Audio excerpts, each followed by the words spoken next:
Hello, adventurer. It's good to see you. You have made it to the morning grind.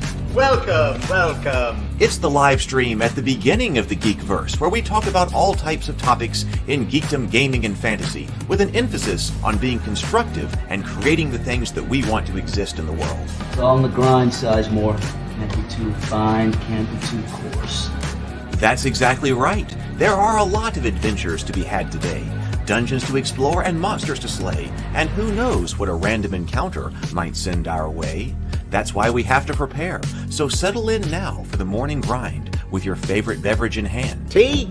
Or maybe something a little stronger. I've got a few bottles of the old Wynyard left. Whatever you want. Pull up a chair. Dude.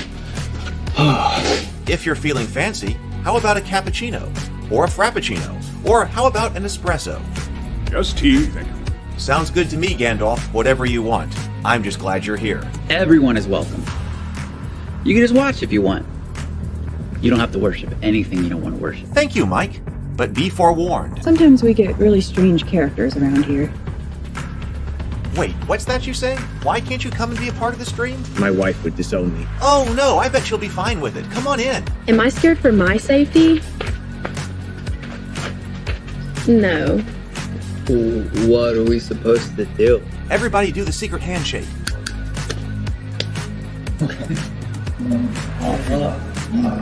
Secret cultist handshake. Oh, now do wizards who love each other. This, my friend, is a science. I still don't have gifts, but it's fine. It's all on the grind, son. Can't be too fine, can't be too coarse. Dude, this would be a sick place to bring the band. Indeed it would be, Dave. It really would. I'm seeing more people coming in. Welcome. Glad to have you here. Oh, look, here's someone new. Is this the cultist meetup? Yes it is. Come to hang out? Please accept me. I have nothing else. Okay, we accept you. Everyone's welcome here. Brought some snacks. Well, that makes things even better. You want some coffee? I don't drink coffee. You sure? It's cultist coffee. What makes it cultist coffee? I'm a cultist and I'm drinking it. Oh. Then I'll have some. What exactly is going on here? I'm seeing more people coming in. Welcome. It's so great to have you. Oh, and look, here comes another stranger. Can we help you? Yes, fellow cultists. I could really use some food. Oh yeah? Welcome. We have donuts. Oh, it's me. I'm glad I'm here. I'm sure you have a few questions for me, though. What's your name? Who do you work for? What god do you worship? Great questions, Rob. I'm Steve King, and I worship Nyarlathotep. No, not really. I'm just Heath, and I won't be worshiping anything this morning. But I will be your host. Welcome to the office. We're going to have a great time. I've got my coffee ready, because now it's time for the morning grind. If you could become a fish, that would be amazing. Then I could command you with my mental fish powers. Good morning, everyone. Good morning. I'm back. Sorry, technical problems yesterday morning that took longer to resolve than like 30 minutes, 20 minutes or 30 minutes beyond the start of the show. So I had to just punt yesterday. When that kind of stuff happens, I was posting in the Ravenkeep Discord server. So if you're wondering if something is up or something like that, or if something's happened like that, the Ravenkeep Discord server under the morning grind is the place to be. So you could find out. So you would find out if I were having some kind of technical problems or something. So there's also a link to the Ravenkeep Discord server. If you would like to join, we would love to have you. Last night we had a discussion with Brianna. We had a discussion on good, evil storytelling, and she was also talking about the Satanic Temple, and we talked about that and tried to get more of an understanding about that from her perspective. So I highly recommend that conversation. Eventually, I'm going to come up with some way to clip all of this and either put it on this channel or something else. But I had to stop working on channel clips because I've had other projects that I've had to work on and use that time. It actually takes a lot of time. Like you do the morning grind live in an hour and a half, but it'll take 2 to 3 hours to like clip a bunch of stuff after that. And by that time, man, you're really deep into the day. Hey, well, let's tell you what. Let's go ahead and breathe and sip right here, and then we'll say good morning to everybody. But I got ice water this morning, so let's breathe and sip. 2 deep inhales, complete exhales, and then take a sip of your favorite beverage this morning. So here we go.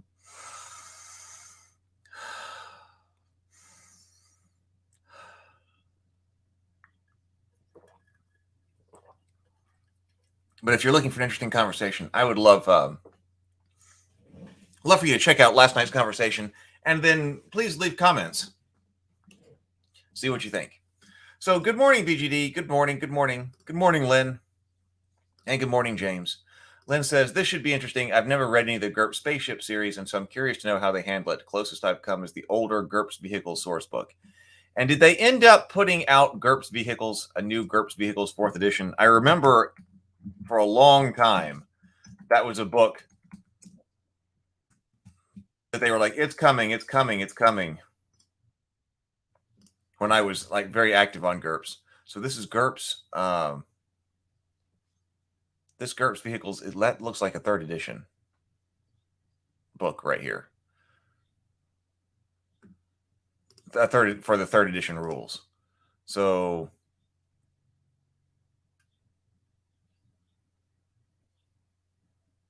well, okay, so I don't know that it looks like, I don't know if the GURPS 4th edition vehicles ever got made, which seems to be an oversight, because I remember a lot of people wanted that. But I think this is kind of like GURPS vehicles, but yes, supposed to be dedicated to starships instead of just all kinds of vehicles. Good morning, Zero the Blade. Hey, Stray, I want to show you something if I can. Oh, nope, it's too low. I'm in the new office chair, finally. I kept trying to go up to the office depot and the office supply, and also get a haircut. You may have noticed I get my haircut, but like 3 times when I was trying to go north in order to like get haircuts and then also go and pick up a new office chair and things like that, it did not work out. But this was Monday or something like that. Got a haircut, and then also was able to go by and get a new office chair. So the new office chair was courtesy of Stray. I just want to let you know that it's here, and thank you very much for that. Good morning, Sable Phoenix. James says last night was great. James says, if this book ends up being anywhere near what I expect it to be, I too am excited to learn quite a bit about current space travel theories. Well, this one seems like, to me, I'll go ahead and bring this up, that it's basically the rules that should have been in the spacecraft section of space. So we talked about that being a criticism of that space book, that it doesn't have spacecraft in it, like spacecraft rules. And I think they are completely right. This one is game mechanics. So this one is light on the explanations of what all the different things are. This one is actually how to assemble it into a game, into your game rules.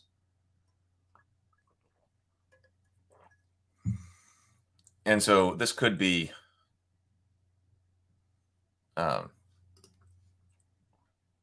so yeah, this could have been an extension of that chapter, or its own chapter that comes after explaining all of that. So here's what it says. It says 3, 2, 1, blast off. GURPS Spaceship is the companion to GURPS Space, presenting the rules for tech level 7 to 12 spacecraft, from tiny lifeboats to giant dreadnoughts. It covers space design, travel, and operations, along with a mapless space combat system. The space design and operation rules in GURPS Spaceships are more abstract than those found in GURPS Vehicle Design. Oh, GURPS Vehicle Design? Or GURPS Traveler Interstellar Wars? So is there a book actually called GURPS Vehicle Design?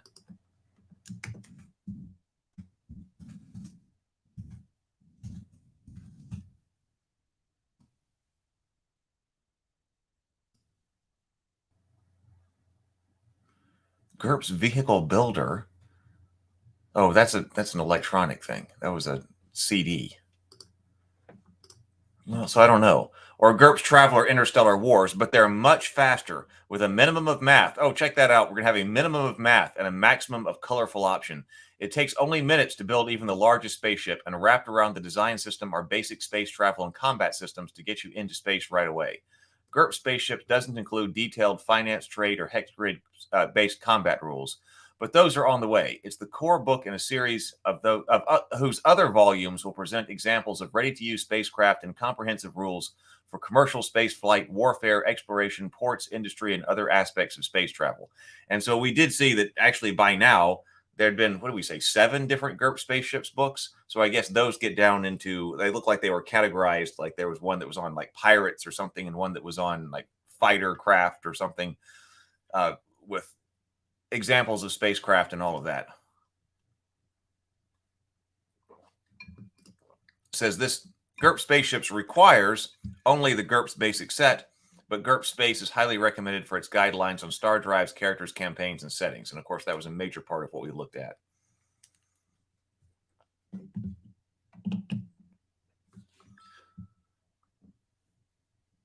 That major thing we looked at for the past few days. So what is in this introduction, spacecraft systems,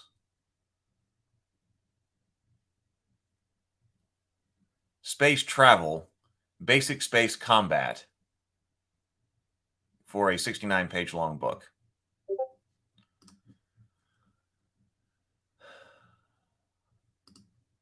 Sable Phoenix says the theories of the rocket equations and types of drive and whatnot was the earlier books, I imagine. Yeah. BGD says today's RPG topic is very apropos for me. I've been experimenting with some modular spaceship interior concepts in my current tabletop crafting projects. Oh, perfect.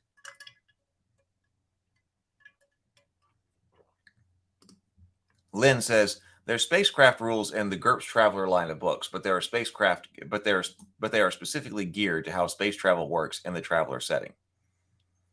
Oh, Still Mongoose says I keep getting abducted by aliens, so I'm hoping for some insight here. Hey, Tomocrat. Maybe we can get you your insight. Steel Mongoose. Okay, so this book describes how spacecraft are designed and explains what systems built into them do. Several examples of spacecraft from different tech levels are also provided, along with rules for spaceflight and a basic space combat system. So there must be vehicle design system. It says, why a new system for designing spacecraft? GURPS has said several spacecraft design or spaceship creation systems, but they were intended for gamers who wanted to spend hours building a single ship. If you enjoy that level of detail, GURPS Vehicle Design System and GURPS Traveler Interstellar Wars are recommended. This system is more abstract, but it's also faster. The design rules are tightly integrated into the mechanics for space combat, simplifying procedures for character actions, power allocations, and hit locations.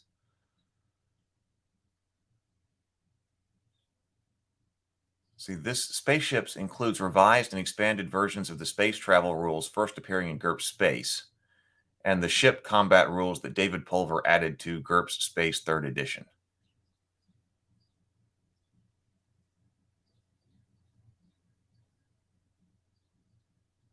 So here's our spaceships. This is the core book in a series of 32 volumes that will be supplementing the GURPS Space campaigns for providing ready-to-use spacecraft. The series will include traders, liners and transports, warships and space pirates, fighters, carriers, and mecha, exploration and colony spacecraft, mining and industrial spacecraft, strange and alien spacecraft, and sentient spacecraft. So there we go.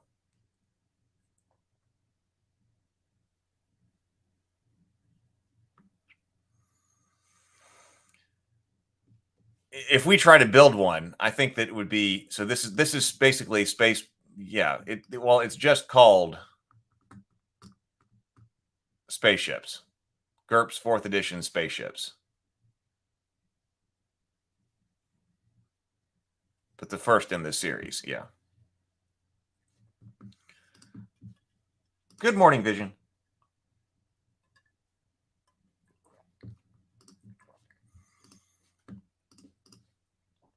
Okay.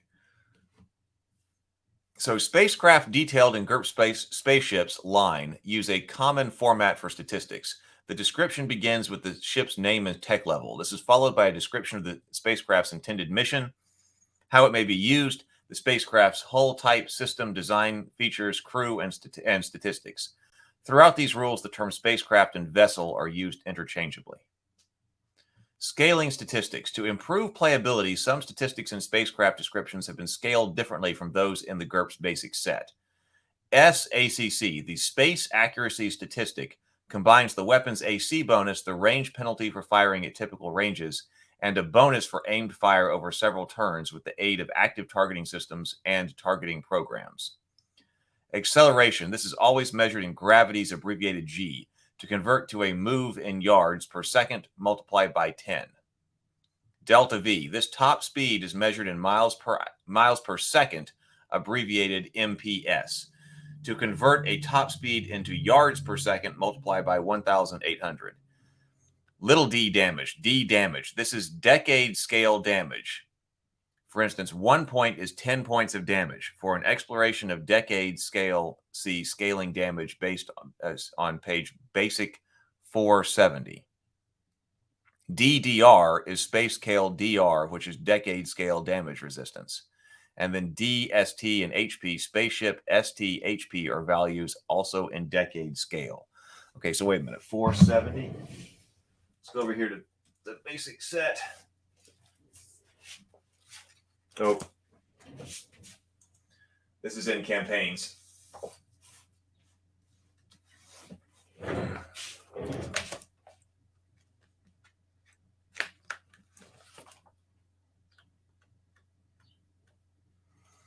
Scaling damage. So it says over here, large vehicles such as tanks, warships, and starships can have huge DR and HP scores, and their weapons can inflict massive amounts of damage. To avoid excessive dice rolling, it's best to adjust the damage scale. Decade scale, D scale, which is what we're talking about right here. Use this for battles involving tanks or ships or even supers. Divide DR, HP, and damage dice by 10 before combat starts. Round fractions of 0.5 or more up. Exception, if the converted damage is under 1D, treat fractions up to 0.25 as 1D minus 3, fractions up to 0.5 as 1D minus 2, and larger fractions as 1D minus 1. Convert damage modifiers to dice first. For instance, 6D times 25 becomes 150D, which scales to 15D. Do not divide armor divisors. Century scale, or you can use C scale. This is for combats involving huge vehicles such as giant space battleships. Follow the rules above, but also divide by 100 rather than 10. So, for example, a tank has a DR of 700 and 300 HP. Its main gun does 6D times 30 armor divisor 2 damage, and its machine gun does 7D. In D scale, it would have DDR 70, D HP 30. Its main gun would do 6D times 3 with an armor divisor of 2 still, and its machine gun would do 1D minus 1. After the battle, multiply remaining HP by 10 or 100 as appropriate to convert back. All right, so that's what we have there.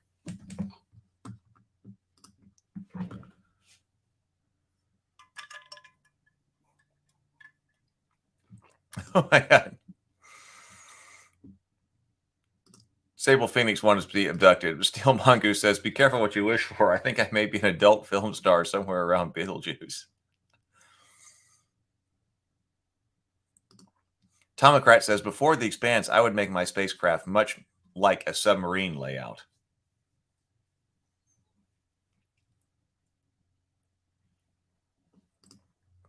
Sable Phoenix says, I love the Expanse ships.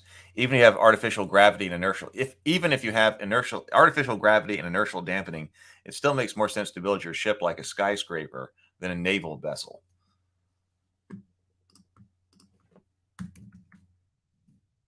Expanse.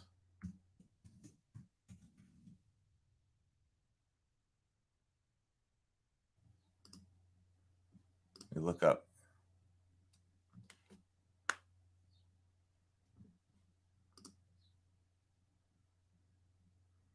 Huh.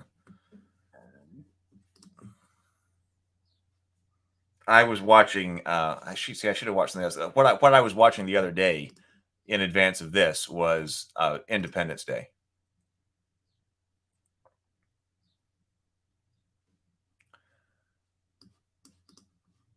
Okay, so hull and system. Spacecraft hulls are rated in terms of their mass in short tons, 2,000 pounds per ton. Their size modifier and their longest dimension. A hull is further defined as either streamlined, an aerodynamic shape, or unstreamlined. Spacecraft hulls are divided into three sections: the front hull, the center hull, and the rear hull.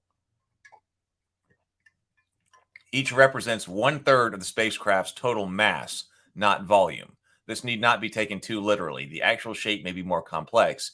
For instance, the front hull section could include forward-facing parts of the vessel that are actually part of multiple different subhulls, pods, or wings.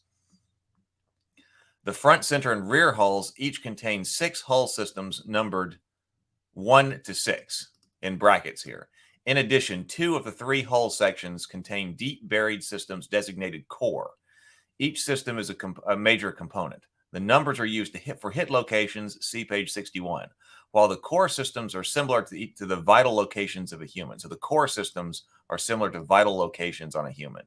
Each spacecraft has 20 systems, each containing 5% of the ship's total mass.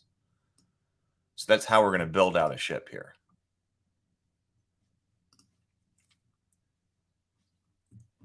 Ship systems are given in italics. For instance, Fusion Rocket 1, or a spread of numbers for identical systems. 3 cargo holds, 4 to 6. Core systems are designated core. For instance, Tactical Bridge Core. Systems whose numbers or core designations are marked with an exclamation point are high energy systems, page 9, that must be allocated power, 1 power point per system to operate. For instance, Star Drive 1, exclamation point, that's a power point. High energy system. If a spread is designated, for instance, Star Drive Engine 1 to 3, each separate system requires a power point. Individual system entries are followed by a statement of its capabilities, such as a rocket's acceleration, a cargo hold's capacity, or habitat's number and type of cabin. For instance, Fusion Rocket in 1 with 1G acceleration. Refer to system descriptions for detailed explanation of what the system does. So as you can see, this is definitely the game and statistics side of everything we've been going through. Crews are suggestions only. They are listed below the spacecraft description. On larger vessels, systems with workspaces containing technicians are noted with an asterisk. So a spacecraft's key performance statistics are summarized in standard GURPS vehicle format, modified as detailed below. DSTHP, the strength hit point statistic in decade scale. HND, SR, the spacecraft's handling. Okay, so handling and stability rating. HT is the spacecraft's health. Move. These two numbers are accelerations in G, Earth gravities, followed by delta V in miles per second. A plus sign is added if the vessel is an upper stage of a multi-scale vehicle. Delta V is the maximum change in velocity a spacecraft can perform without running out of reaction mass. Each acceleration or deacceleration costs a fraction of the delta V reserve. Space cells and reactionless drives replace delta V with the notation C, an abbreviation for the speed of light, to indicate that they can reach near light velocity. Light or magnetic cells just list their acceleration in G. LWT is the typical loaded weight in tons under Earth gravity, for instance, loaded mass. Load, this is the maximum load in tons the spacecraft carries and is the sum of all rated capabilities of all payload systems. SM is size modifier. OC is the occupancy rating, giving the number of people the spacecraft supports, derived from its chosen systems. For vessels with short-term accommodations, for instance, seats, occupancy is split into crew plus passengers, followed by the suffix SV to show they have limited life support, sealed and vacuum support for 24 hours. Vessels with long-term accommodations, cabins, just list the number of people they can provide ongoing life support to, followed by the suffix ASV.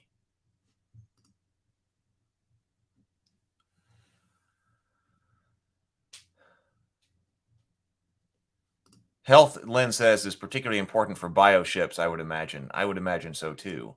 But I bet that's going to be more like, I bet that all the ships are going to use that. A health statistic. We will see. DDR is our decade scale damage resistance. of the front hull, center hull, and rear hull armor. If identical, only one is used. Range for use with vehicles with faster than light drives. This is the faster than light rating. The cost of the new spacecraft in millions, billions, or trillions. Footnotes cover exceptions. All right, let's look at an example craft here.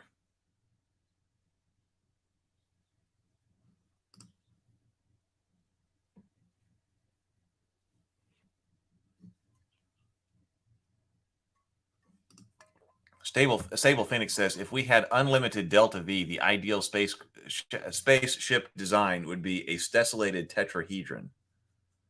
Or stellated. I don't know what that looks like.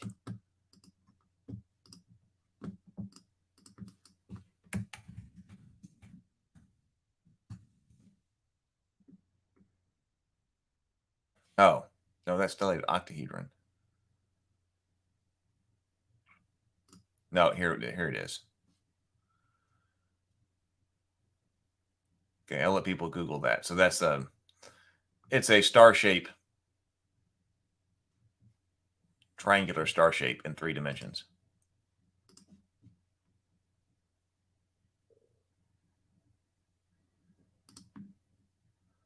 Tomocrat says, I sometimes feel like the Packlids from Star Trek just make our ship go. Lynn says, in GURPS, health is just a measure of how much pounding a thing can take before it breaks, whether it's a human or a coffee table. Right. That's a Caltrip. Yeah. Oh, Vision. All right. So, no, I know that those are going out. So, Vision says, I got my copy of Goodnight Sword the other day. Thank you, Heath, for the personalized signage. So, I saw that. All of the ones that I have signed have, oh, no, actually, there are still 2 more that I have to sign to get out. And I'm waiting for more books to arrive, but I got notification that more books shipped yesterday. So I'm about to have the 2 or 3 more that I have to sign. But most everybody's signed copies have already gone out on the Kickstarter. And then I also started getting more notifications that the unsigned books were actually shipping from the printer as well. So I really appreciate your being with me, Vision, and I'm glad that you enjoy it. Thank you for letting me know. Thank you for letting me know that it arrived. Okay, let's look at an example here. This is the Starflower class Tramp freighter. So this is how the write-up would look. This is a fast Tramp freighter designed for operations in frontier regions with primitive port facilities. Its reactionless drive gives it enough thrust to blast off from planetary surfaces or elude custom patrols and pirates. It's an SM+8 streamlined hull. Its masses 1,000 tons and is 75 yards long. So we've got systems table, the front hull, 1 metallic laminate armor for DDR7, 2 cargo hold at 50 tons capacity, 3 is also a cargo hold, 50 tons capacity. 4 is cargo hold, 5 is cargo hold as well. So lots of cargo here, which would make sense for being a freighter here. 6 is enhanced array for comms and sensory. Level 10, its core is the control room, 4 control stations, complexity 9 computer network. The central hull has metallic laminate armor, again. 2 is a habitat, 6 cabins intended for passengers. 3 is habitat, 4 cabins, 2 sick bay intended for crew. More cargo holds, 4 and 5 are more cargo holds, 50-ton capacity. And then 6, and something that requires a power point, is a tertiary battery, 1 turret, 10, I believe it's a megajoule laser, 4.3 tons of cargo. Rear hull, 1, it's still armored, DDR7. 2, requiring a power point, is standard reactionless drive engine that gives 1G acceleration. 3, requiring a power point, is a standard reactionless drive engine, 1G of acceleration. 4 is a star drive engine, faster than light 1. 5 is a star drive engine, faster than light 1. Both of those require a power point as well. 6 is the engine room, 1 workspace. And then in the core, we have a fusion reactor provides 2 power points.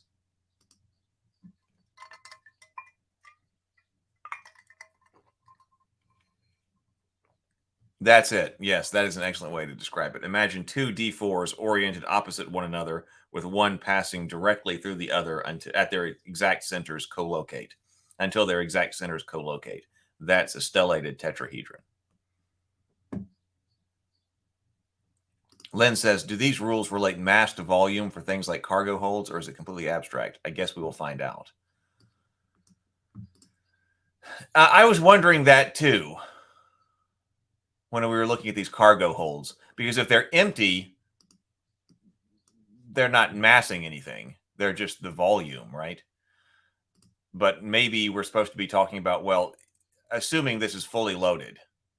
So we got 50, that would be 50, 50, 200, 300. That's potential. So I guess I would take that.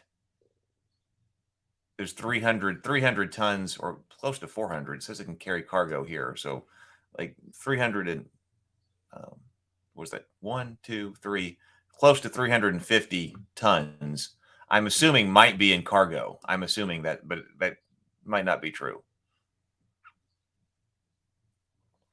The spaceship has artificial gravity. Usually crew are 4 control crew, a captain, navigator, pilot, chief engineer, and comm sensor operator, an engine room technician, a steward to look after the passengers, and a medic.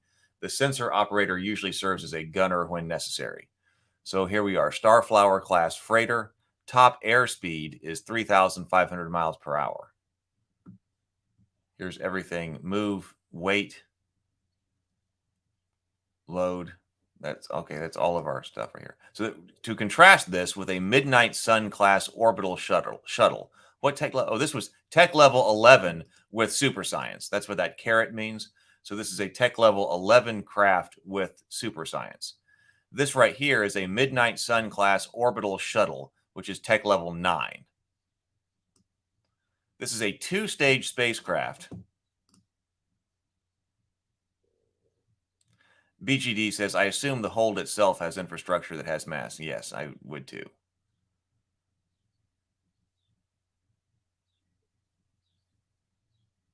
Lynn says, I vaguely recall there's a unit called space that's a certain number of cubic feet. Tomocrat says, going with the skyscraper layout from Expanse, the ships could also be modular build to swap living units with cargo or no units.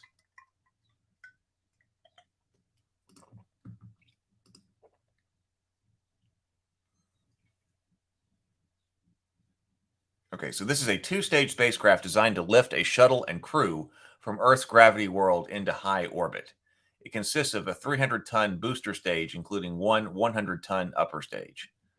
So Midnight Sun and booster stage. This is the complete stack of both vehicles treated as an SM-7 300-ton hull. It counts as streamlined because the top stage is streamlined. The first stage falls away after accelerating the rocket to a delta V of 3.2. That was meters per second, right?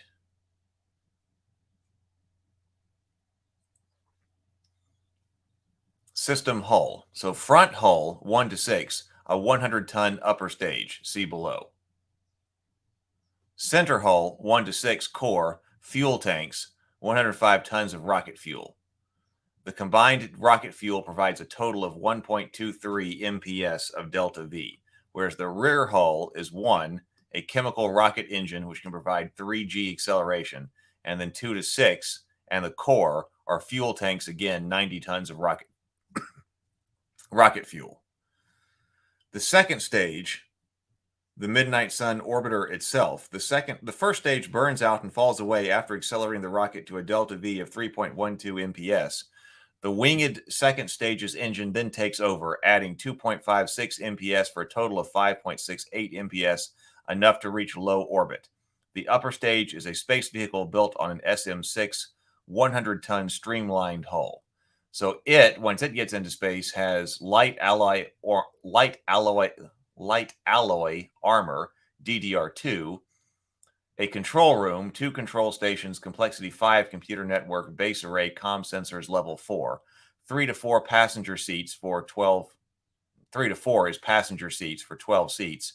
5 to 6 is a cargo hold, 10 tons capacity. Center hull, it's got the armor again, fuel tanks, 30 tons of rocket fuel. Rear hull is a chemical rocket engine, 3G acceleration, and then fuel tanks, 30 tons of rocket fuel. And we've got our stats here. Chapter 2, Spacecraft Systems. This chapter provides rules to design and modify spacecraft and a catalog of systems to build them. Okay. I think it might be fun to try to build a couple. Don't know if we try to do that as we go or not. But I think it would be fun to see if we could build the Tic Tac, what our interpretation of the Tic Tac would be, and then also a basic flying saucer.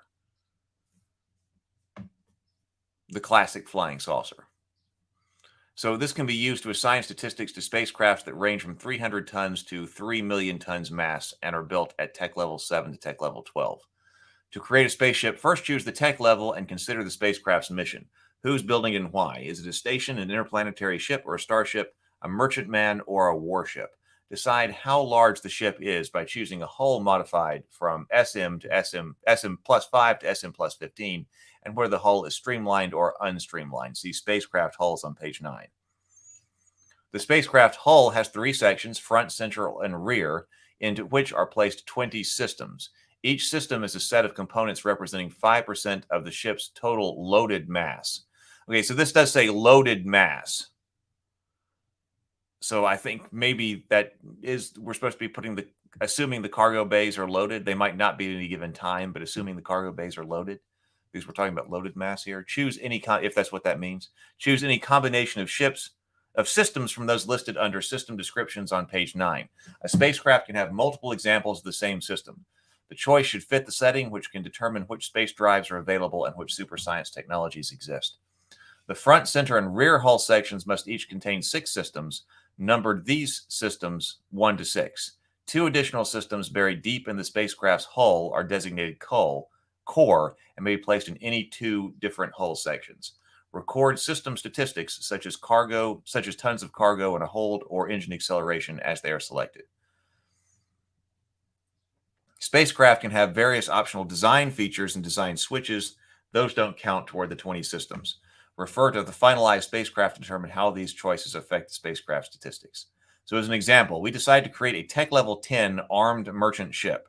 We give it SM plus 8 unstreamlined hull, so the ship mass is 1,000 tons.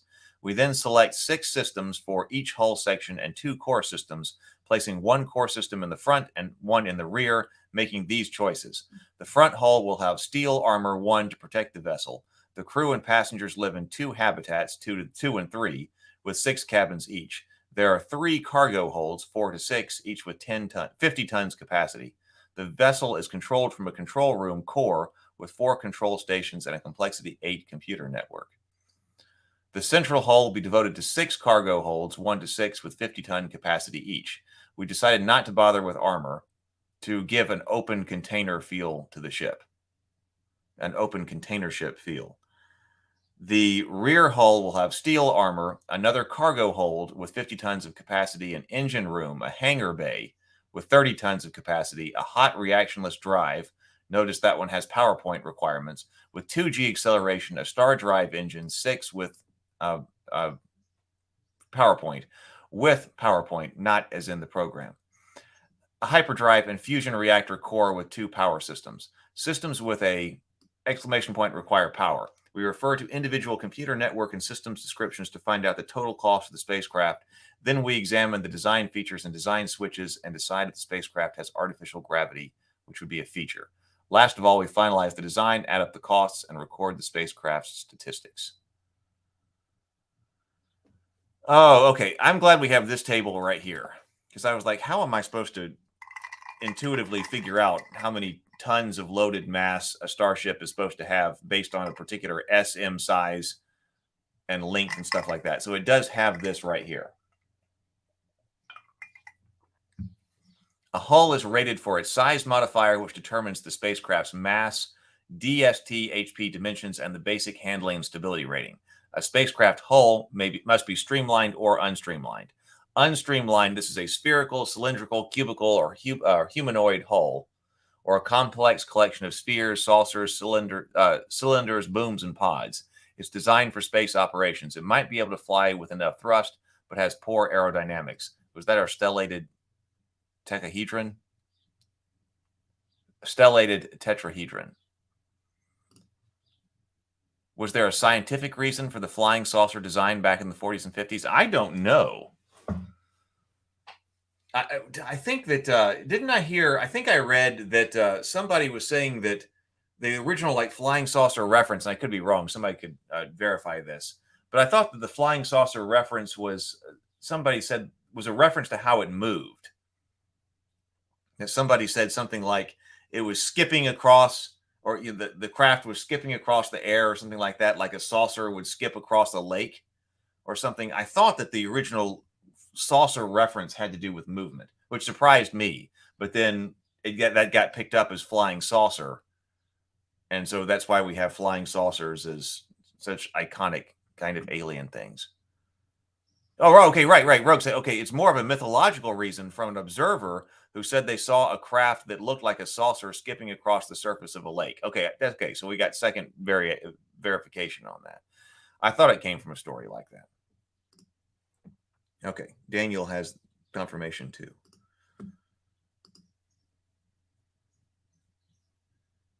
A streamlined hull shape may be a wedge, lifting body, cone, disc, teardrop, bullet, or needle-like shape. It's optimized for high atmospheric speed. A streamlined spacecraft must have at least one armor system for its front hull or central hull. If a multi-stage design, only the uppermost section need be armored.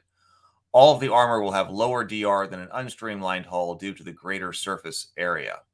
All of its armor will have lower DR than an unstreamed hull due to its greater surface area. That's interesting. The hull's SM determines other characteristics. So an SM, so if the length of this starship is going to be 50 yards, then that's an SM-8 starship and has a loaded mass of 1,000 tons. So what is like the length of Galaxy class starship?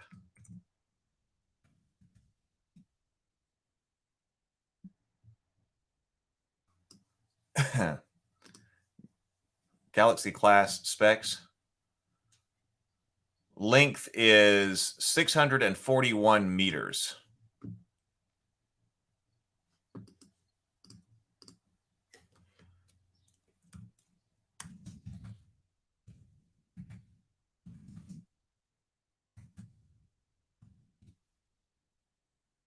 So it's 700 yards long.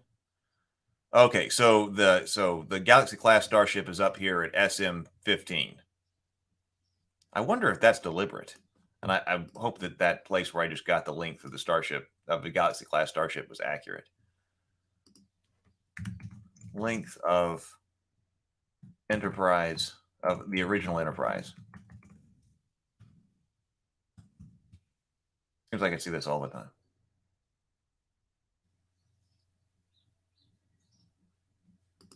That measured, so 600 or 947 feet. Oh, well, I've got feet on this table, but 315 yards.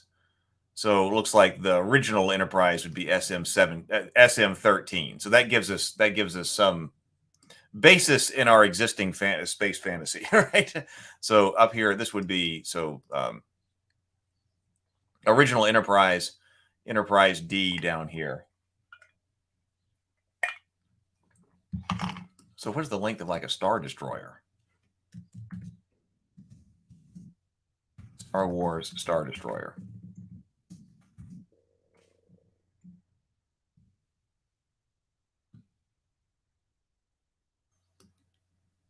That one is saying an Imperial class Star Destroyer are 1,600 meters.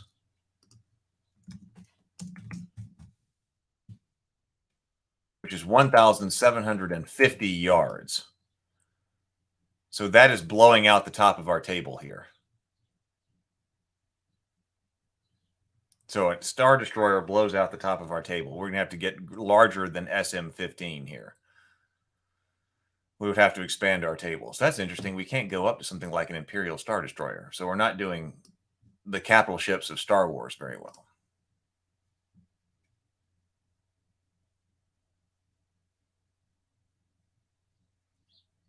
Oh man, people are people are shouting at me.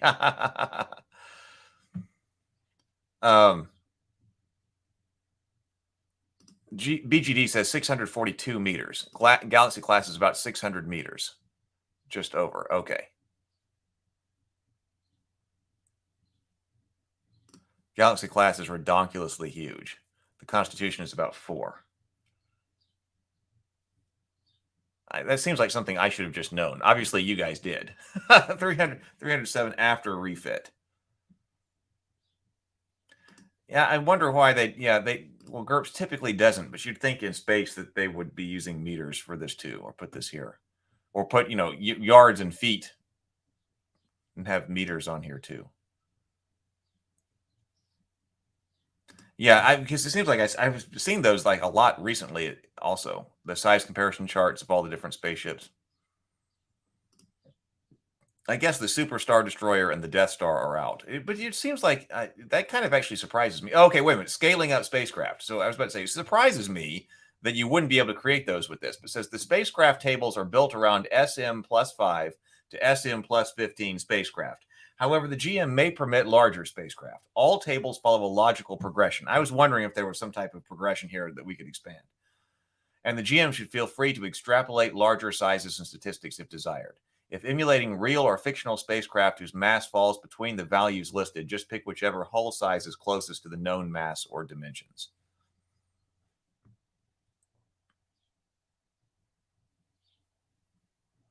So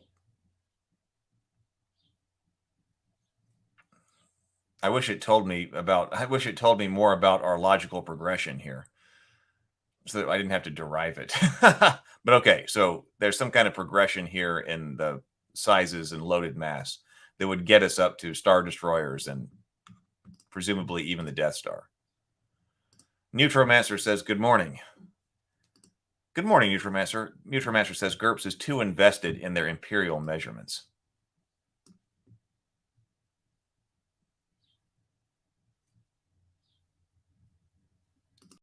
GURPS explained that in their travel report.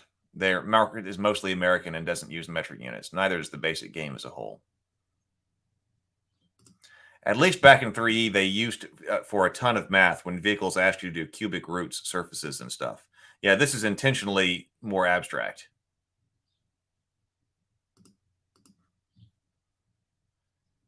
E.C. Henry had a video about how, with a crew of 1,000, there's over 800 square meters of space per person. It's way undercrewed. Which one are you talking about? Which craft are you talking about? On the Galaxy class?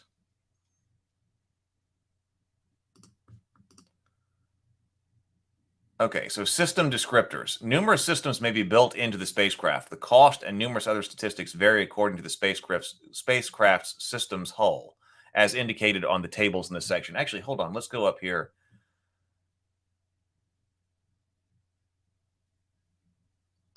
I wonder what our, like, if we were doing, where's a piece of paper?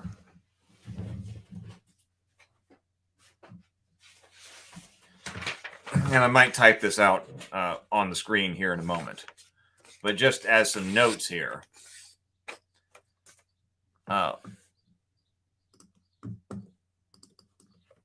Fighter David Fravor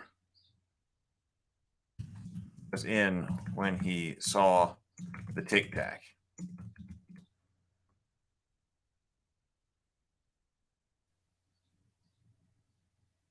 Oh, I don't see that easily. But I think he said that it was about the size of his craft. So I'm going to go 40 feet with that. So if we were designing a Tic Tac,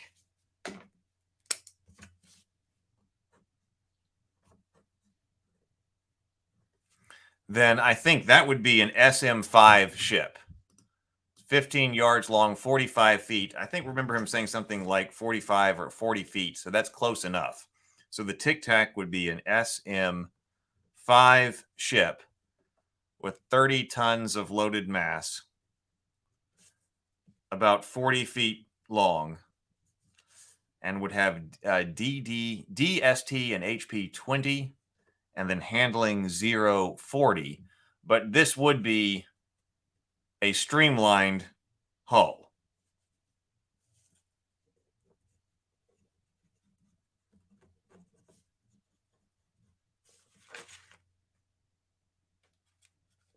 Whereas, what about like a classic flying saucer that's got 3 different grays in it?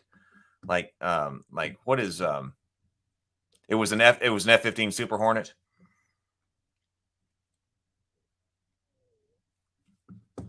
So let's take a look at size of F-15 Super Hornet, or length of Super Hornet. Okay, length of a Super Hornet is 60 feet. So a Super Hornet, this is good for reference. So something like a Super Hornet would be an SM+6 ship. Also, while we're looking at this, another idea I had was length of the Tomcat fighter.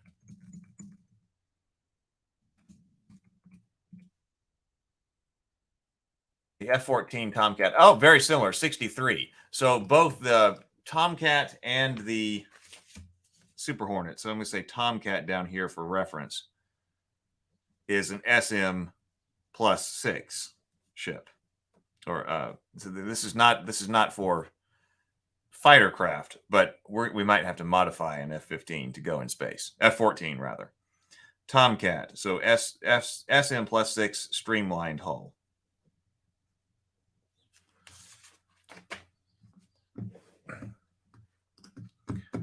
What size did Bob? You guys probably are calling this out as we go here. All on the Galaxy class, I think all the more for Imperial Star Destroyers. Yeah, Star Wars really big spacecrafts like the Executor. Super Star Destroyer are really insane in scale, like 19 kilometers. What was that redonkulous Star Destroyer called in The Last Jedi? I don't even remember.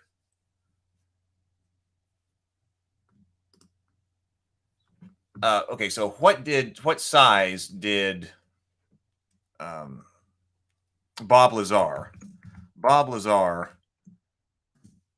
description of the sports model?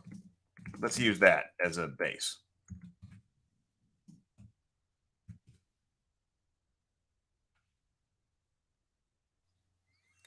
How can we find out how big he said he thought that was? Size of the Bob Lazar.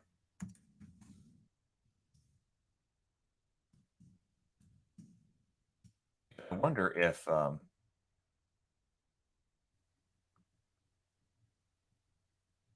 wonder if it's something ChatGPT can tell us. Anybody just happen to know that off the top of their head?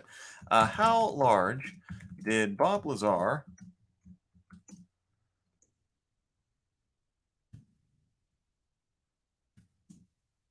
indicate or say the sports model flying saucer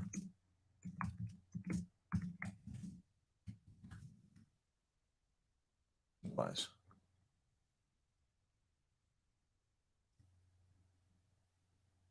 So Millennium Falcon. Okay, so we got some other. It's really good to have these examples. So BGD says the Millennium Falcon is SM+7 or 8, 35 meters or so.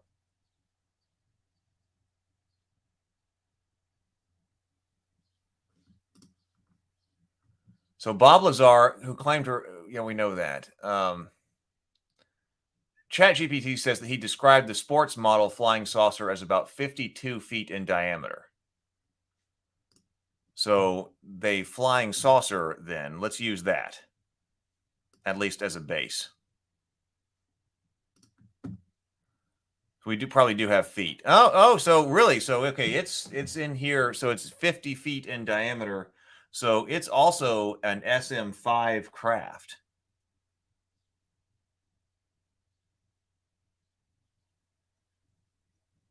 Let's bump it up. Let's bump it up to SM-6. So that's interesting that the Tomcat, the Tic Tac mix is a bit smaller. That makes sense. But then, okay, sports model flying saucer.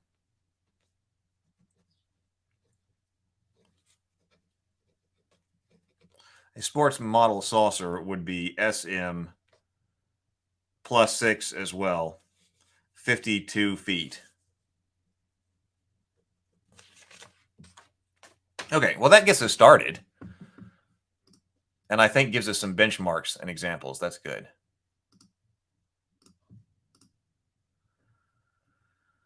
Okay, so now where do we go from there? Numerous systems may be built into spacecraft. The cost and other statistics vary according to the spacecraft's hull, SM, as indicated in the tables in this section. TL, the suggested TL of the system is available at. Most spacecraft are built using systems from a variety of tech levels. All super science systems, which is tech level caret, are optional, and their tech level is only a suggestion. Some items are referred to as limited super science. They don't egregiously violate physical laws, but they do push past the edge of realistic engineering capabilities. These rules offer a wide variety of super science technologies, some of which can be overwhelmingly effective if not countered by other super science. For instance, take care to balance weapon damage with DR to avoid ships that are invulnerable or die instantly. Some systems can only be placed in certain hull locations. Any means the system can go anywhere. Hull means it can go in any of the 18 hull locations, but cannot be a core system. Rear means it can only go in the rear hull and may not be a core system. Front means it can only go in the front hull and may not be a core system. Okay, dollar costs. How are we dealing with energy systems and power points? Certain systems are high energy systems that require a great deal of power. These are indicated on an exclamation point next to their location. Each high energy system operated simultaneously must be assigned one power point to it. Power points are produced by power systems such as fission power plants. You can design the vessel with enough power points to operate every high energy system that needs to run simultaneously, or install less, which forces the crew to carefully decide what systems they want to power up at any given time. Excess power is useful for redundancy in case of damage. Spacecraft without high energy systems do not require power points. It's assumed that built-in auxiliary power supplies or energy banks factored into the systems are sufficient.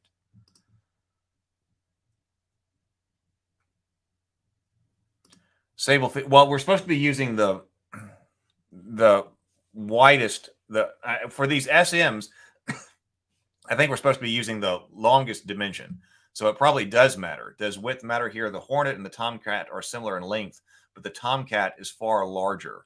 It's wider and more massive.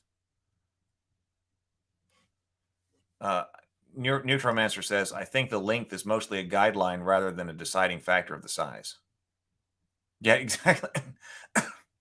Guys, turn off the lights. I got to use the blender. Or I can't even, like at my house, I remember you couldn't plug in when the Christmas lights were going. You couldn't plug in the hair dryer; it would blow things. So, okay, I got to blow dry my hair. Everybody, turn off the Christmas lights. So wait, so Hornet, but that's interesting too. So Hornet wingspan, Hornet fighter wingspan.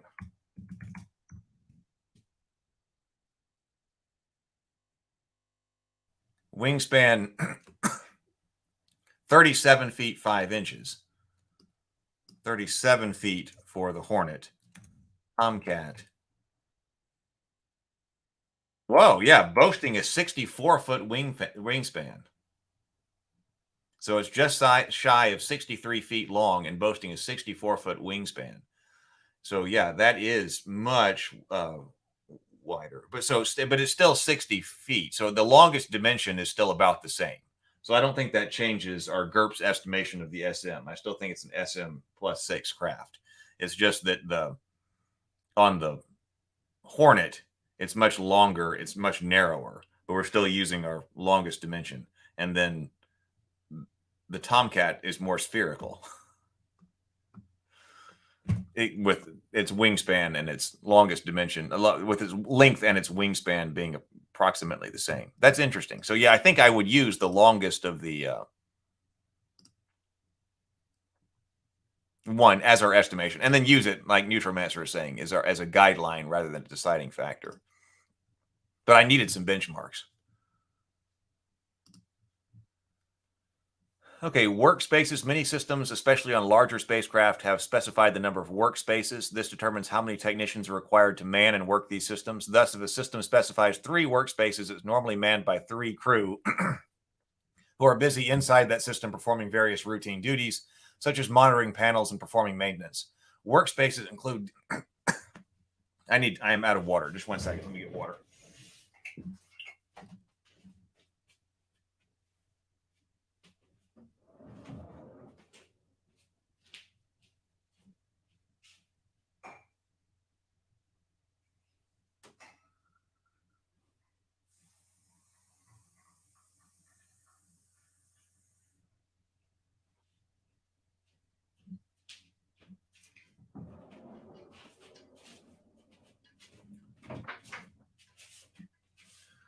Oh, my door.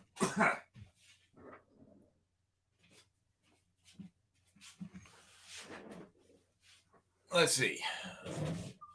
Okay. Repair skill. Systems that can be disabled or destroyed list the skill required to repair them. This is also the skill the crew will need for routine maintenance. Mechanic vehicle type means the required specialization is the same as the piloting skill.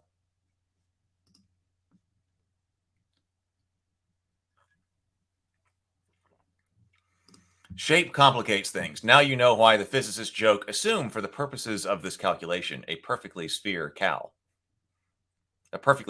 cow. Neutron Master says earlier editions used to be measured in mass and spaces, which were based on volume.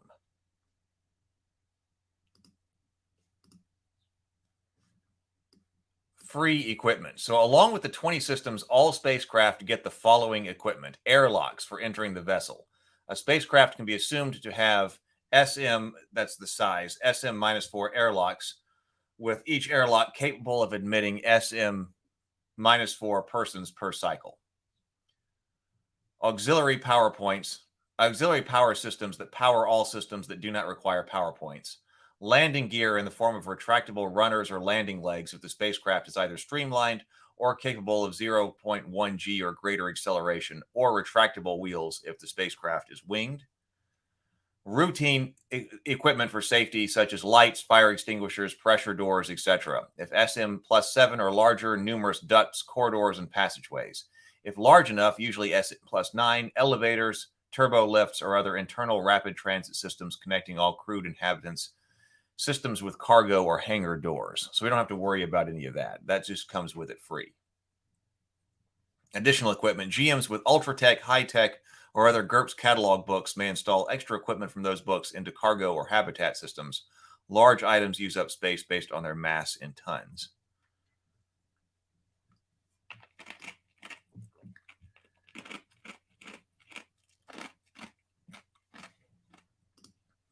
Ice machines? You got to have ice machines.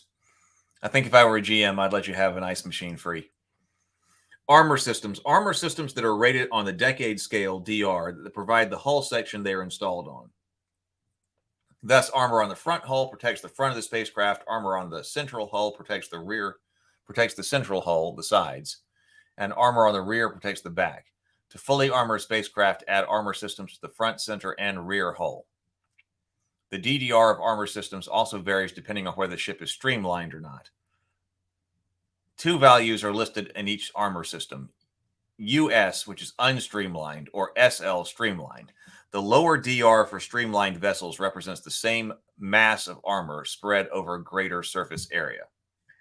So they're kind of simplifying that. They're taking that into account, but they're simplifying that for you. A streamlined spacecraft must be given at least one armor system on its front or central hull. Multiple armor systems layers can protect the same hull section. The DDR of all armor systems on a given hull section are cumulative. Where important, in the case of semi-ablated or hardened armor, armor layers from outer to innermost protect in the order they are numbered. Civilian craft built for deep space operations often omit armor on some sections to conserve mass. If hull section is entirely unarmored, it is DDR 0.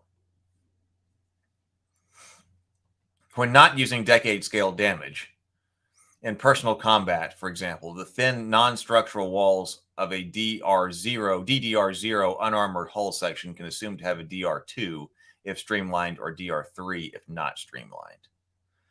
So here we get to decide what type of armor we've got. So armor ice, tech level 0, and this goes on the hull. This armor is made of frozen water. It may be used to represent spacecraft built from hollowed-out comets or cupular belt objects, although ice is sometimes added atop other armor as cheap shielding for space stations. Ice armor systems provide semi-ablative DDR that provides the hull sections it is installed on. Ice armor is not available for SM+5 to SM+7 hulls, nor for streamlined hulls. Cost is negligible. Repair it with vehicle armor at -4 for unfamiliarity unless ice armor is commonly used. Neutral Enhancer. We're losing shields. Oops, left the fridge door open.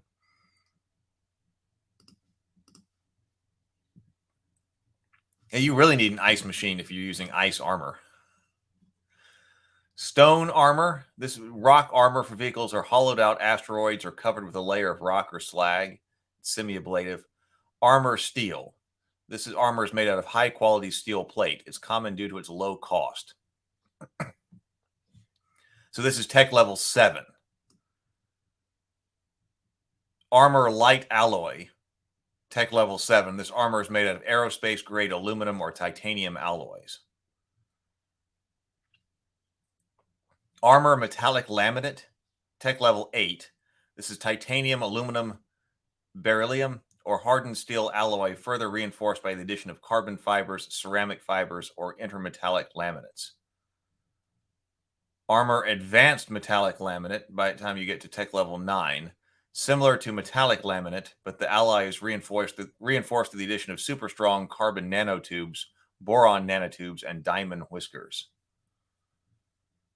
Armor nanocomposite tech level 10. This armor uses ultra strength carbon or boron nanotube reinforced polymers.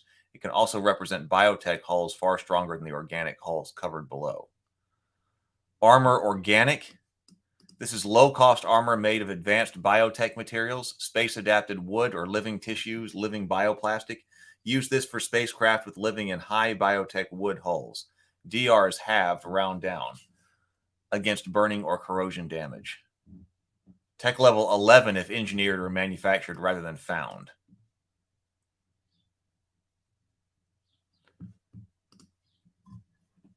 Space dwarves, yes, you sounded like that. Neutron Master says, the only thing I liked about my Rift books was that dwarves had enchanted ironclads in space. So tech level 11, diamondoid. This armor uses super hard nano-fabricated materials such as diamondoid, ultra hard fullerenes, or common carbon or cubic boron nitride. It can also represent exotic super science crystal armors.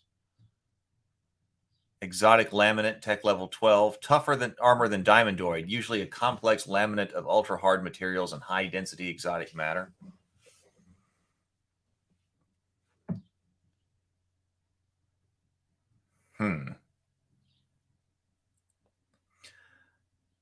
I wonder what we would put our flying saucer with, or a Tic Tac or a flying saucer. I guess the Tomcat. What is our GURPS tech levels?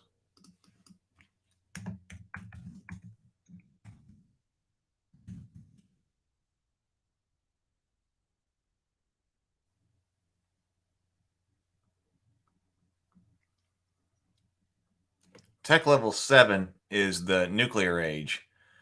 Tech level 8 is, so we are arguably getting into tech level 9. And like we could take a look at exactly how GURPS divides tech levels. But we are either late stage tech level 8 right now or early stage tech level 9. Depending on, just kind of depending. So we're kind of here on the edge. But so our Tomcat, this needs to be the Tomcat's tech level 8.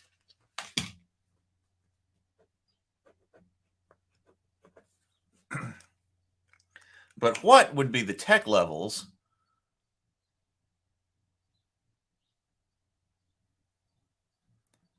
The tech level of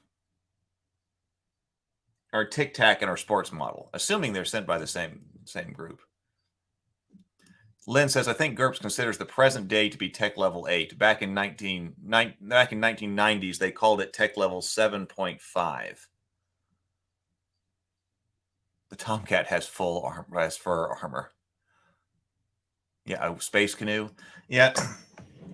And I think they've got low tech over here.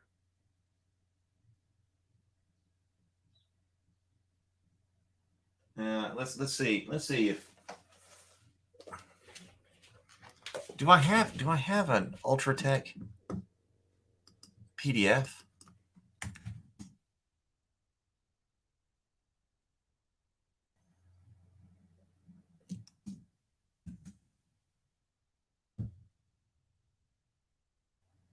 Look, I do.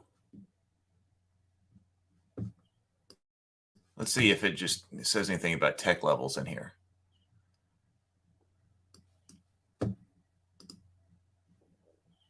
Let's go to page 6.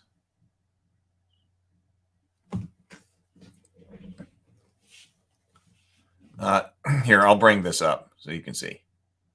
Neutromaster says before, tech level 6 was early 20th century, 7 was present day or late 20th, tech level 8 was early sci-fi age. After the change, they moved tech level 8 to present and reworked all the things. Because things like smartphones were invented earlier than they predicted, I guess. If I recall right, star drives start at tech level 9 or 10 in the GURPS system. Let me take this down. I'll put up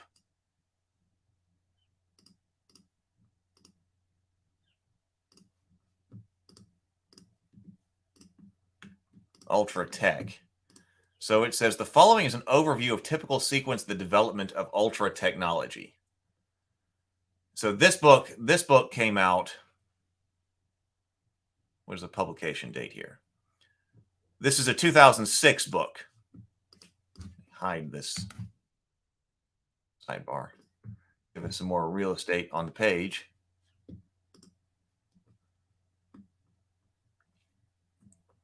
Tech level 9, the microtech age. Remember, this is written in 2006.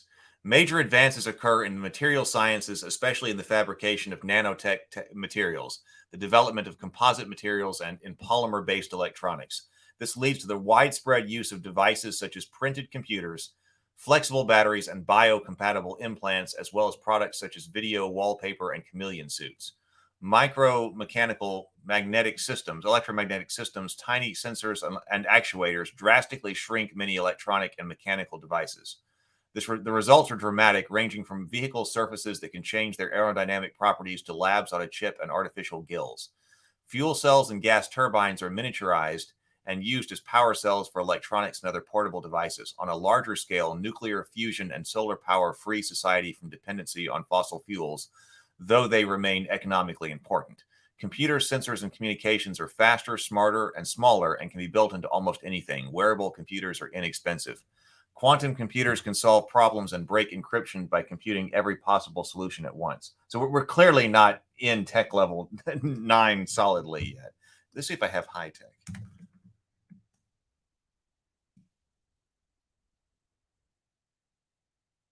I guess I do not. So I don't have that handy. Neural interfaces link mind and machine, and cybernetic implants do not merely replace injured body parts, but actually enhance them. But we're kind of getting there in some ways. You can see the precursors. Mobile robots are commonplace, used in everything from nursing to vehicle operation to combat. However, they lack self-initiative, and many are teleoperated. Androids that can look human, even if they don't act human, are expensive but available. Improvements in material technology lead to affordable space transport systems such as single-stage to-orbit shuttles or space elevators. Cheap access to orbit may boost other space technology, such as nuclear engines for interplanetary journeys, beamed power from solar satellites, and life support technology. Industry and even colonists may go into space, taking advantage of the gravity-free environments to mine asteroids or develop better industrial processes. Let me look at tech level here in the core book.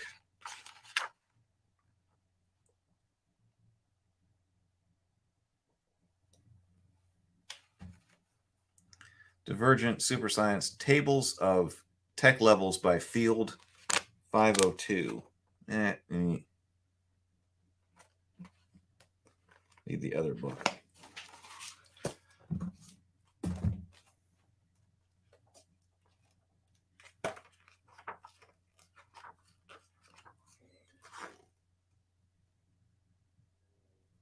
Yeah.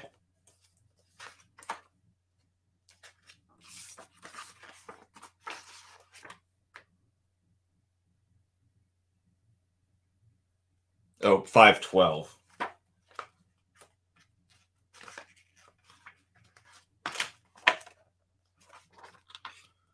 So, okay, tech level by field. Okay, this is a good one.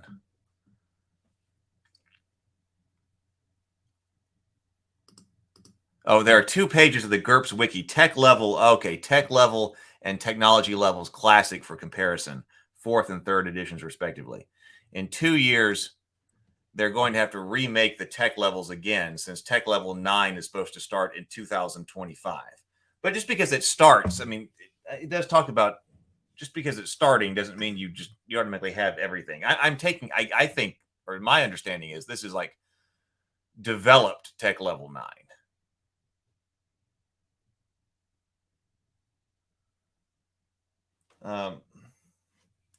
But it is telling me that, like, for transportation in tech level 7, we should have nuclear submarines, jet aircraft, helicopters, and manned space flight. Tech level 8, we have satellite navigation, single stage to orbit spacecraft. Tech level 9 includes robot cars, space elevators, manned interplanetary space flight. Tech level 11, it is saying, is manned interstellar space flight.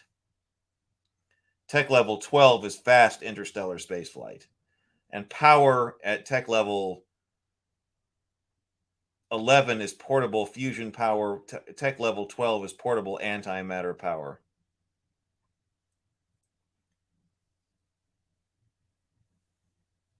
So these aliens over here, they need to be tech level, because if they're doing manned interstellar space travel, they need to be at least tech level 11. So tech level 11 or 12. We can get into it more detail later. But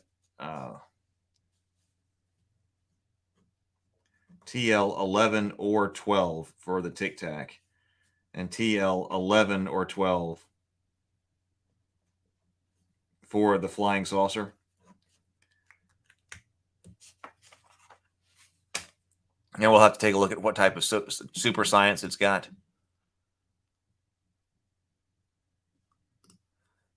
Lynn says, I always assumed that technologies were developed as early as late in the previous tech level, but didn't become commonplace till mid to late in their nominal tech level. That's kind of my understanding as well. And actually, someplace, it's been a long time since I've read it, but it does talk, there's, of course, this is GURPS, so it talks about all kinds of things like this, but it will say, like, well, now what if you're using a tech level +1 level of equipment, so a further advanced tech level equipment in a lower tech level?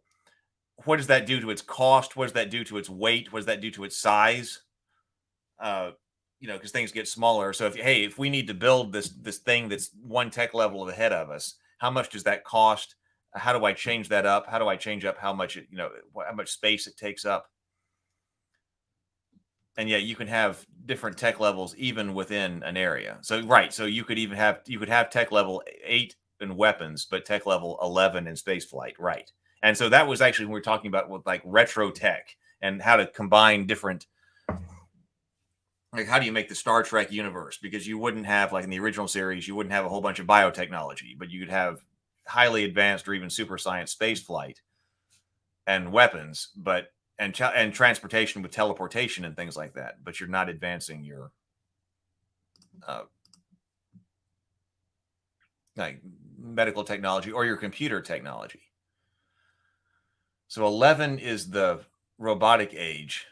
11 is the age of antimatter.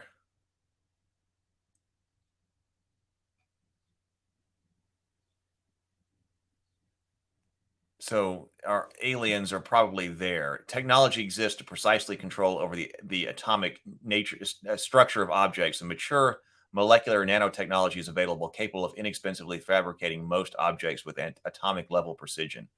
Nanofactory makes products out of diamond-hard materials, diamondoid.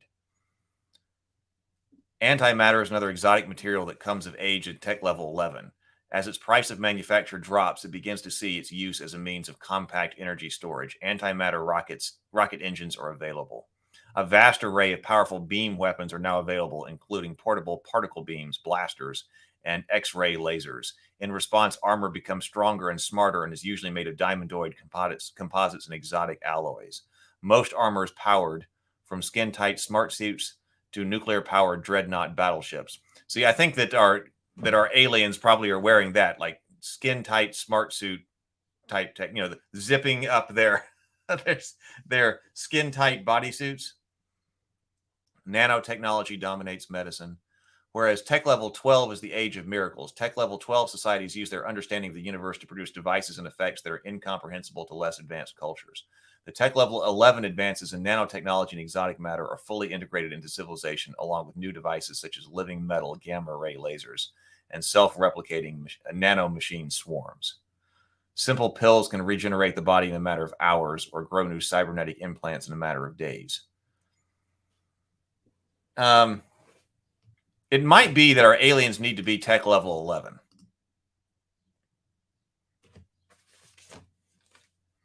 That way they're not tech level miracle. But tech level 11 with potentially some super science gives them access to a lot of stuff. They've got rules for variant tech level paths as well.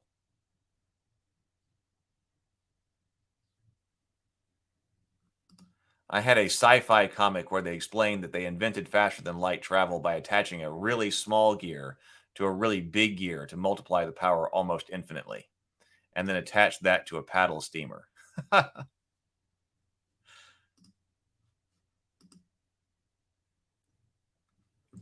Okay, we got a few more minutes here. Let me go back over to GURPS space. No, spaceships. But that gives us some extra benchmarks here. So it looks like here it is. So what we said, the Tomcat would be made out of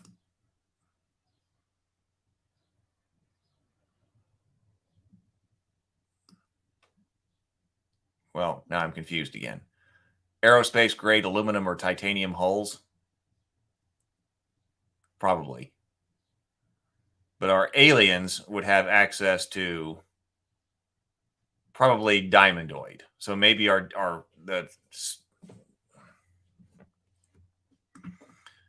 maybe our flying saucer or sports model is diamondoid. Let me put that down as a possibility.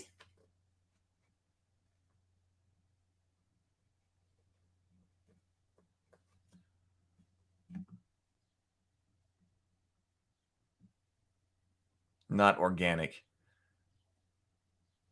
And it's possible that we could drop the Tic Tac down a little bit and make them perhaps a nano composite. Maybe. Cargo holds. So this is all the stuff we put in there. Cargo holds. Each system is rated for tons of capacity. Tons of cargo capacity. The table design shows the capacity of cargo space. Cost is negligible. So this is telling you how many tons. This is how we figure that out. So this is our spaceship size. So like a +8 spaceship for each cargo hold you got. That's why you got 50 tons worth of cargo. Refrigerated cargo space adds an extra 0.5 K per ton. Shielded, concealed, and scan shielded cargo space. Each ton of cargo capacity sacrificed provides 0.5 tons of shielded cargo capacity and costs 4,000 K. So that's like for the smugglers.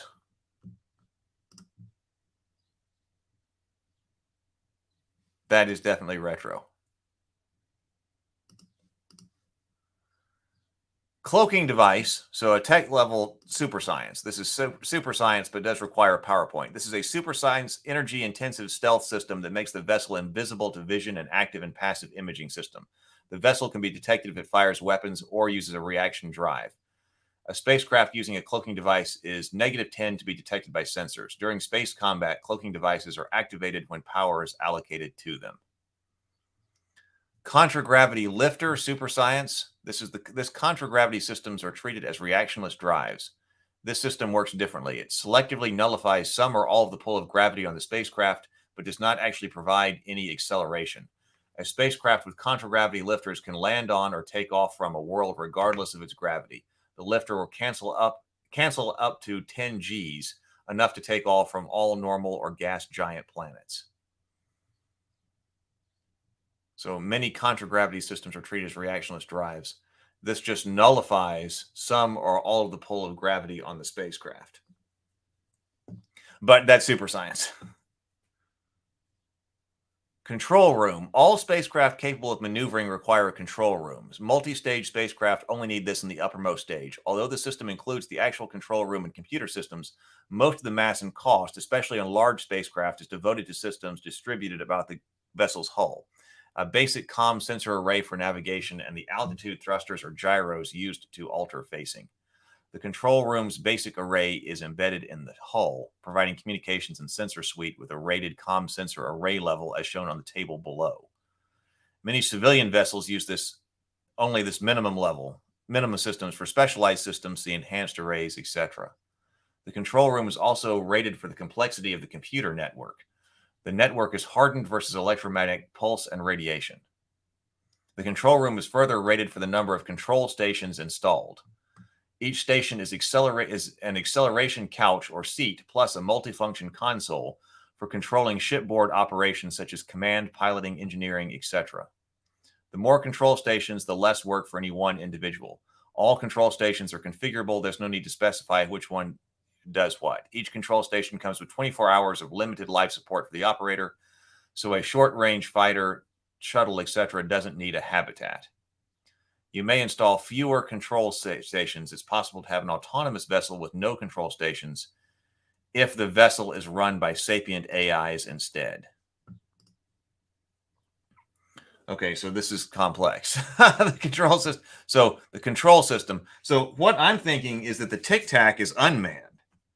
So that's exactly right. You may install fewer control. It's possible to have an autonomous vessel with no control stations at all. So does that mean that it still needs a control room? Because I think this is the AI is going to be fully autonomous. So there's no need for it to have control stations. So it is run by an AI doing its thing. I'm thinking that the Tic Tac, is something like a von Neumann probe. And it's got to be able to communicate to somebody, some alien race that has found something. The Tic Tac is out there setting up on some kind of planet, some kind of planetary probe, and it needs to be able to communicate using deep space communication technologies to say, hey, we found something. And once we find something, have the UFO sports model show up. That's the way I'm thinking. So control room, but no workstations.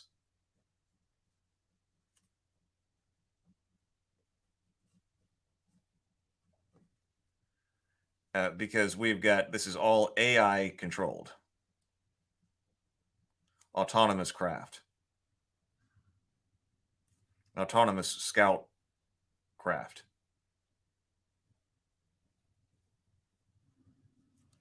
Whereas the sports model, that's definitely something that would also have a control room. But this would be manned. How many aliens are being put in this? Three or four aliens? 3 or 4 aliens. And I haven't decided yet whether or not the UFO here, the classic flying saucer, I think it needs to operate with a mothership. So it's like the fighter or something that is going around. But that it needs to, for longer term operation, it needs to dock with a mothership or something like that. At least that's kind of what I'm thinking. They have come to Earth to offer us minty fresh breath. I know, isn't that so much fun? I'm hoping. I think that Tic Tac did do some advertising, didn't they? That involved Tic Tacs and something like a spacecraft or something. They should. I think what I saw was real and wasn't just something that was made up, but it could have been something that was made up by somebody else. Sable Phoenix says, it's interesting to me how often science fiction has predicted types of technological advances accurately, but also how often they've been wrong in the time period that it would happen. Yeah. Well, Star Trek is their sort of case in point in that. Or things they don't think of. So I'm supposed to have, so for these control rooms, we're supposed to have,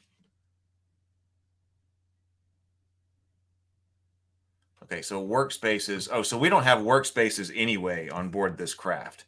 So we're talking about SM5 and 6. So we're down here anyway. Comm sensor tech level -6. Okay, so complexity. Okay, complexity is the system's computer network complexity. Modify it by -6 at tech level 7, -4 at tech level 8, -2 at tech level 9, +1 at tech level 11, +2 at tech level 12. So if these are tech level 11 spaceships, then the complexity of their computer network would be 12. Oh, no, wait. I was looking at comm sensor complexity up here. So this just gives me a complexity rating. Oh, it gives me a flat complexity rating at that SM. So we're talking about SM5 and 6. So we're talking about, nope, C6. Remember, this is the easy way to create a starship, people. This is the simplified rules. So we can do this in just minutes. So C7, but that at tech level 11, we're going to add 1 to that. So we should have complexity 7 computers on board the Tic Tac and complexity 8 computers on board the sports model, for whatever exactly that means. Comm sensor is the system's basic comm sensor array level calculated for its tech level. So an SM7 control room at tech level 10 has comm sensor 5, comm sensor 6. No, SM7. Okay, I was looking at the wrong one. An SM7, which is tech level -4, has comms sensor 6. Okay, so the Tic Tac, now we may have to expand the sensor system because that's what it's supposed to do. But the comm and sensors on the Tic Tac would be 5. And on board the sports model, that would be 6. Again, what exactly that means, I'm not sure. Control stations, the number of typical control stations, you may install fewer or none if it's an autonomous bridge. Each station removed saves 50K. I'm not worried about the price of these things. But we don't have workstations anyway on size 5 and 6 craft. It'd be like, so like the Tomcat doesn't have a workstation on it. A repair skill that we've got here. So control stations. Oh, no, control stations. No, excuse me. Control stations. We do have a control station. We don't have a workspace. I'm looking at, how many times can I look at the wrong line here? So control stations on board the Tic Tac is 0.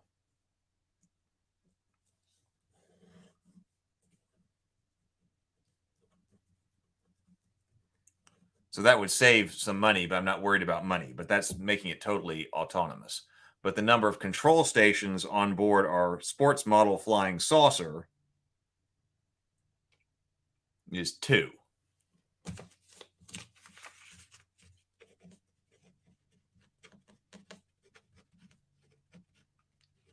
So there are at least 2 crew on board.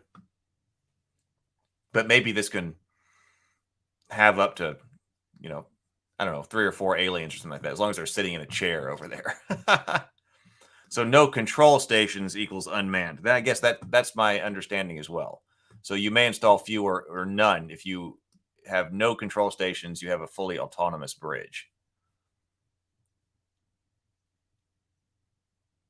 Okay, well, this is fun. I need to type up these notes and I'll put them on in a document so that we can actually look at them.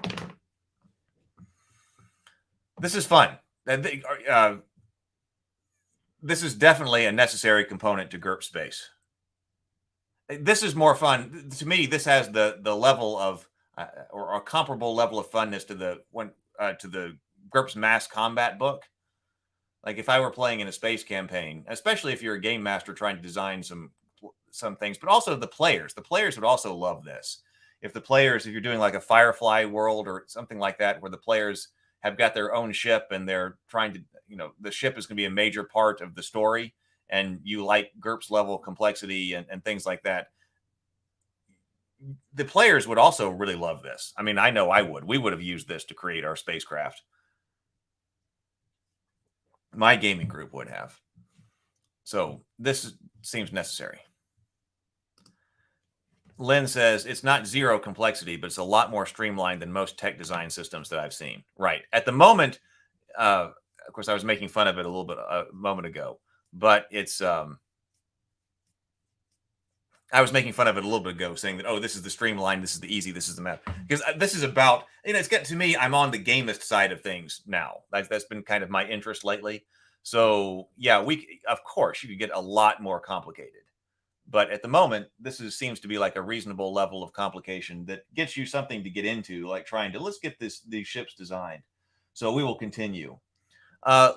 Stray reminds us, I love this. Leave a like, guys. Now tonight, as always, I got a bunch of work I got to do.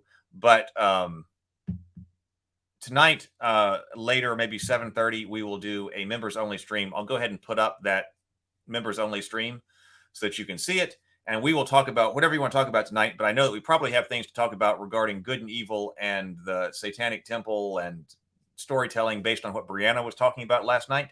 So if you have something that you would like to talk about tonight, I can have up to 10 people on the stream with me. If you haven't ever been to one of these, the Hangouts, the members only Hangouts, I can have up to 10 people on the stream with me at once. So if you have thoughts or you have something that you want to talk about, we can do that. Probably, I don't want to go too late tonight, but I'm going to be working on some of the miniatures. I'm still trying to finish up my crossbow unit over here. And so I'll be working on my crossbowmen, trying to paint up their command crews so that I can get the crossbow units finished for my Kings of War guys. And then, and we can talk about whatever. So, all right. Oh, Nutrimaster says, definitely enjoy building my own stuff. It's really enjoyable as a player. Base building, ship building, almost all games I've been in lack those. Oh, yeah, but I agree with you. If it's going to be an important part of the game and give the players the investment in building out their base too, something like that. All right, everybody, I will see you later tonight. But until then, be creative, be productive, and grind on. Later.